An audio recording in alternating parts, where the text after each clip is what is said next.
Hey guys, my name's Chase McMaster. I started Chase Bays 15 years ago. I'm still the owner. This is Bryan.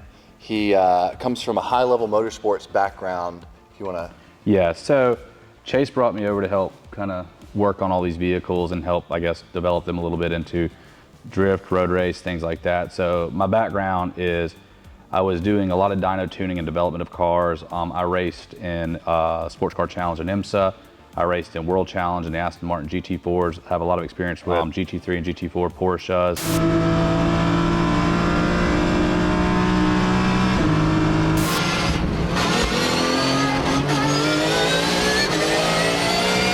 Did a lot of private coaching, still do that, a lot of data coaching. So kind of a wide variety of motorsport.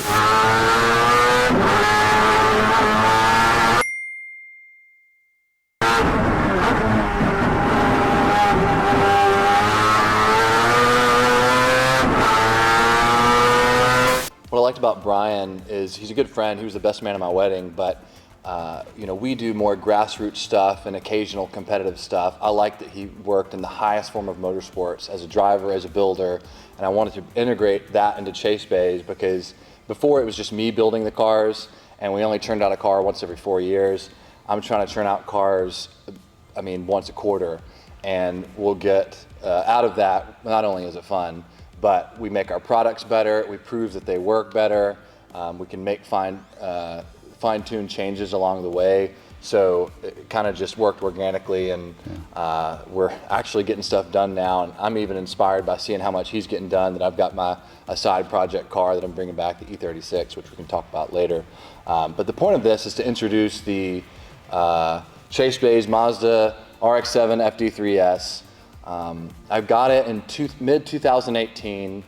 I was looking at left-hand drive models just in America, and shells were already going, this is before the bump in price even, but shells were going for $15,000 and just kind of was out of my price range. I try to keep it low because we want to invest so much into the build itself. So we imported it, I'll be transparent, we got it here from Japan, all fees, everything, to the port in Savannah, Georgia for $8,000, running 13B FD.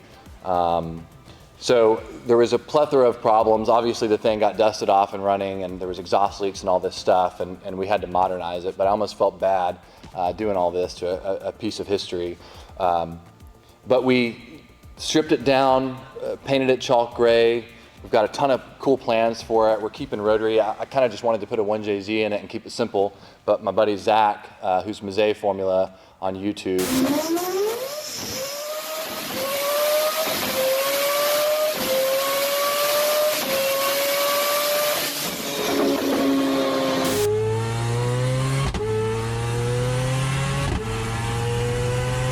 he convinced me to keep rotary. I'm super pumped about it. I think they're awesome engines and look forward to blowing one up before we do a rebuild, because it's just the original Japanese engine and or the original build. I don't know if it's built, but it had exhaust leaks and probably not. So I don't know how long we'll have, but I'll turn it over to Bryan, kind of the game plan for the FD and what the next few weeks will look like. Yeah, so we, you know, when we first got into that, we started putting the engine together, or put the engine in the car, and we kind of took a step back. We're like, well, how serious do we want to get with this thing? And Chase and I had a conversation about it. I was like, dude, let's really spend some time here. So at that point, that's when the rear subframe came out, the whole driveline came back out. We started powder coating almost every component that we could possibly powder coat. We sprayed the underside of the car black, just really trying to take it to like the nth degree. So this week, we're gonna focus on like suspension components, installing subframes, maybe put the driveline in, but we're probably gonna hold off for a minute because there's some things we wanna do in the interior that would conflict with that a little bit. But this week, mostly gonna focus on suspension, cradles, things like that, and start it off there, and then next we'll switch over to the driveline. So it's gonna be a very, very fun project. I'm super stoked to even be here to begin with. We have lots of projects here, but this one's definitely one that I'm super amped about just because of how much attention to detail that Chase is allowing me to focus on. So it's really nice when you're able to kind of, I don't want to say no expense spared, but actually be able to spend the time to develop a car properly, look at every single aspect of what we want to do, from the way it looks, from the way it drives, to, you know, torque sealing, you know, bolts, things like that. Just 10 tenths. It's got to be 10 tenths, 11 tenths really. And I'm glad to bring that here to Chase Bays. I have nothing to add. I think we should start building.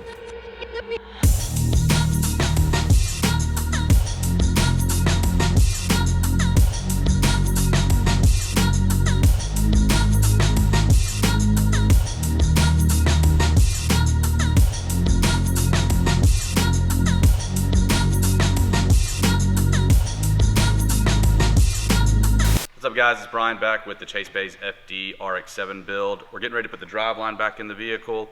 We took a little extra time, and originally we did not paint the center of the car from the rear seats to the firewall. So we had to pull the dash, pulled everything out, went ahead and painted it just to go ahead and make everything kind of uniform on the inside of the car. So this week we're going to focus on getting the driveline back in the car, get the wiring harness back in the car, and we're going to try to fire this thing up here in the next couple of weeks.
What's up guys, Bryan Leonard back with the Chase Bays RX-7 build.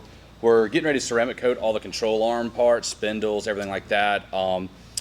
Helps keep this thing clean. You know, when you get dirt and debris on there, everything's really nice under the car, so I just really wanted to keep it where it's easy to clean, easy to maintain, things like that. So we went with the Shine Supply beadlock. This was suggested to me, all products of Shine Supply were suggested to me by Chase Tubbs with Insane Paint and Detail. They're local to here in Birmingham. They do an amazing job detailing cars. It's literally insane.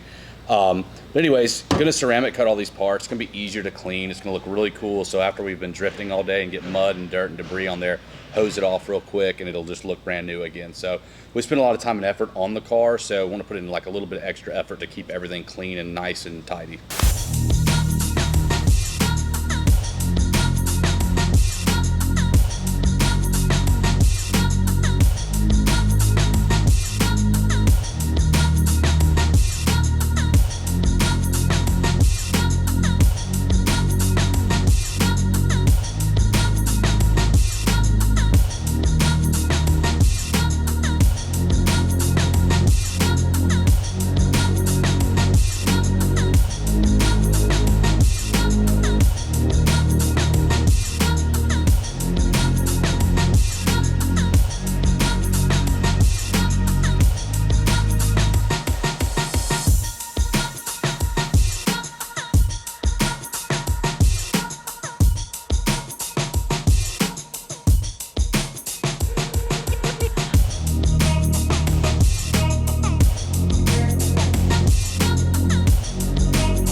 This is crazy. This is a big milestone.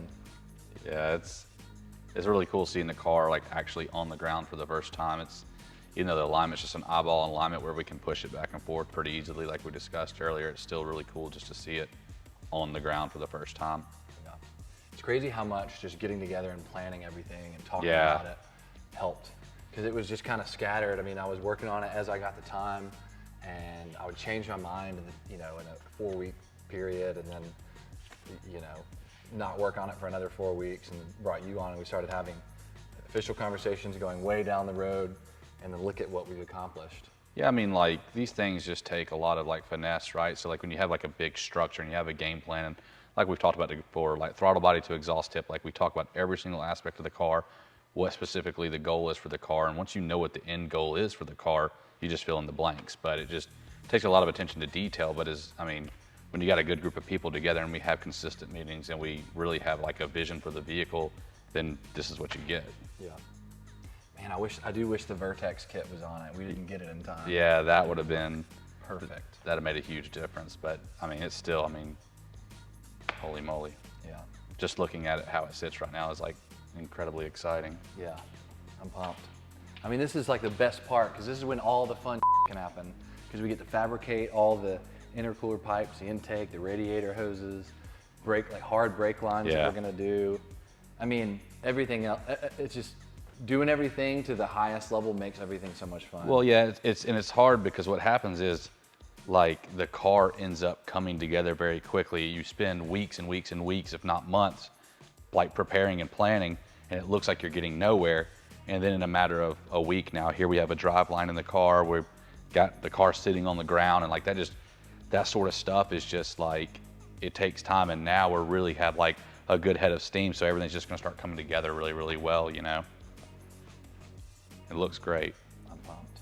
I feel like when you get the car all together, you can appreciate it for a little bit, but then things start bothering you. You start seeing Absolutely. this right here is irking me, because we have this, our upper water neck that we designed, and it comes out, I think it was like a 10-degree angle, but this one's maybe 10 or 12 degrees that way, and then lopsided, so we really need to cut this off, and we can just do the Wiggins adapter directly on it, and then maybe get it closer to this, and then it'll be more symmetrical going back. I think that's a good idea, because then it'll be aesthetically pleasing to have them follow kind of the same angle and same curvature there, which when you go this far with a car, you want all those things to look like, you want them to look good. You know, that's why we're doing this. Usually on cars, I do what our production piece will be. Right. Because if I do stuff to the car and then sell another one, then customers want the thing that I did. But on my CRX that I built 15 years ago, I was doing stainless. I mean, what I was doing when I was traveling is doing like perfectly bent stainless hardline that would go in unison and then was all fancy. I want to do this on this car. Yeah. And I wonder if there's a market for it. I mean, it costs a fortune to do stainless hardline. Sure. But I wonder if there's a market for it, because I want to have the lines come down and then be parallel. Right. Up just two bulkheads right here. Yeah. And then that's it. We'll put the bias valve inside next to the driver and all that. You want the driver to be able to access that. Yeah. Yeah, no, I mean, I'm sure there probably is a market or something like that. I mean, I love, solid lines as, many places you could possibly get them, but that is a lot of work. And we're going to do a fuel line kit that we're going to market and sell. And then you can see the power steering kit starting to happen.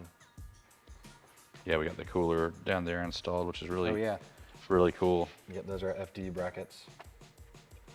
Well, what's next? I mean, obviously this is a huge motivator. Not that we really needed it. Yeah, no kidding. Killing it. Yeah, I mean, like, we got the interior stripped down. We did some touch up on the inside of the car. I'm thinking that we're gonna start working on the fuel system next. Gonna go ahead and lay the engine harness out. See what all under here needs to be addressed, just to double check everything. We've tried to go over every single bolt, make sure all the torque specs are right, give them a little mark where they're not too gaudy. Normally we do the orange torque paint, but we'll do that on suspension components because it looks okay down there, but we try to make this look just a little bit cleaner, but where you can still actually see that has been torqued. So gonna do that, gonna double check over everything you see there, and probably start working on the coolant system and the fuel system at the same time, because I know we need to get the Wiggins stuff done for the radiator stuff, but it's coming along. I know you're building the engine harness or the chassis harness for it. So, at some point we'll start going back in with the interior, but it'd be nice to get the car somewhat running and operational before we start laying wires and stuff where they're going to live forever, just because it's nice and clean and go, okay, well, we've proven that this whole vehicle runs properly. Now let's go back and tidy everything up, clean everything up, and it just works out a whole lot better there.